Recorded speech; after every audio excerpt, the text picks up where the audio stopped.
ನಮಸ್ಕಾರಗಳು ನನ್ನ ಎಲ್ಲ ಆತ್ಮೀಯ ಮುದ್ದು ವಿದ್ಯಾರ್ಥಿಗಳೇ.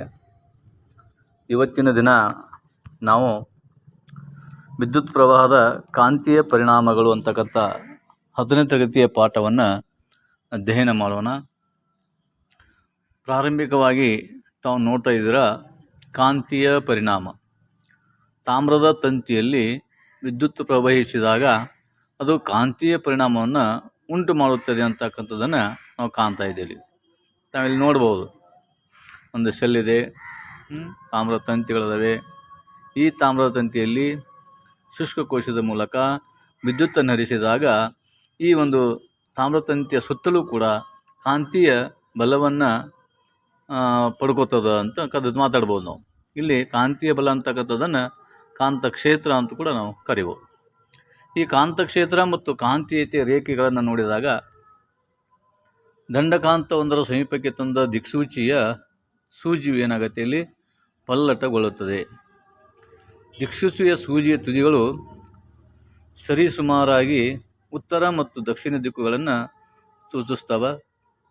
ಉತ್ತರ ದಿಕ್ಕನ್ನು ಸೂಚಿಸುವ ತುದಿಯನ್ನು ಉತ್ತರ ಧ್ರುವ ಅಂತ ಕರೆದ್ರೆ, ದಕ್ಷಿಣ ದಿಕ್ಕನ್ನು ಸೂಚಿಸುವ ತುದಿಯನ್ನು ದಕ್ಷಿಣ ಧ್ರುವ ಅಂತ ಕರಿತೀವಿ.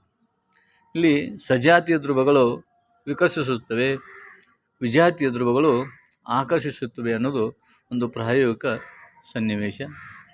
ಇನ್ನು ಕಾಂತೀಯ ಬಲದ ಬಗ್ಗೆ ನೋಡಿದಾಗ ಕಾಂತವು ತನ್ನ ಸುತ್ತಲೂ ಇರುವ ಪ್ರದೇಶವನ್ನು ತನ್ನ ಪ್ರಭಾವವನ್ನು ಬೀರುತ್ತದೆ. ಇಲ್ಲಿ ಕಬ್ಬಿಣ ರಜೆಗಳನ್ನು ನಾವು ಹಾಕಿದಾಗ ಕಬ್ಬಿಣ ರಜೆಗಳು ತನ್ನ ಒಂದು ಕಾಂತೀಯ ಕ್ಷೇತ್ರದ ಸುತ್ತಲೂ ಒಂದು ರೇಖೆಗಳನ್ನು ಅನುಭವಿಸ್ತವೆ. ಅದೇ ಆ ಒಂದು ಬಲ ಅಂತ ಕೂಡ ಕರಿತೀವಿ, ಕಾಂತೀಯ ಬಲ.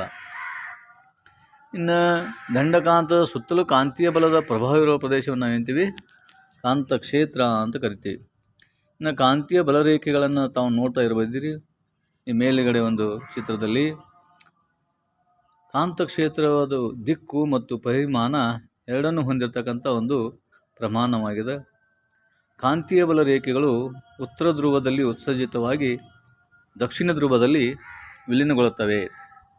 ಕಾಂತದ ಒಳಭಾಗದಲ್ಲಿ ಕಾಂತದ ದಕ್ಷಿಣ ಧ್ರುವದಿಂದ ಉತ್ತರ ಧ್ರುವದೊಳಗೆ ಕಾಂತೀಯ ಬಲ ರೇಖೆಗಳು ಇರ್ತವೆ. ಆದ್ದರಿಂದ ಕಾಂತೀಯ ಬಲ ರೇಖೆಗಳನ್ನು ಆವೃತ್ತ ಜಾಲ ಅಂತ ಕರೀತೇವೆ. ಇನ್ನು ಕಾಂತೀಯ ಬಲ ರೇಖೆಗಳು ನೋಡಿದಾಗ ಕಾಂತೀಯ ರೇಖೆಗಳ ಸಾಂದ್ರತೆಯು ಹೆಚ್ಚಾಗಿದ್ದಲ್ಲಿ ಏನಾಗುತ್ತೆ ಅಂದರೆ ಕಾಂತಕ್ಷೇತ್ರದ ಬಲವು ಕೂಡ ಹೆಚ್ಚಾಗಿರ್ತದೆ. ಯಾವುದೇ ಎರಡು ಕಾಂತೀಯ ಬಲ ರೇಖೆಗಳು ಒಂದನ್ನೊಂದು ಛೇದಿಸುವುದಿಲ್ಲ. ಇವೆಲ್ಲ ಅದರ ಒಂದು ರೇಖೆ. ವಿದ್ಯುತ್ ಪ್ರವಾಹ ಇರುವ ವಾಹಕದಿಂದ ಕಾಂತಕ್ಷೇತ್ರ ಅಂತ ಬರುತ್ತೆ.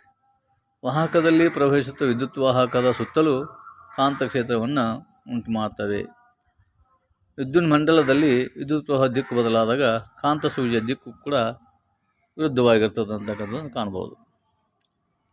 Please subscribe my channel.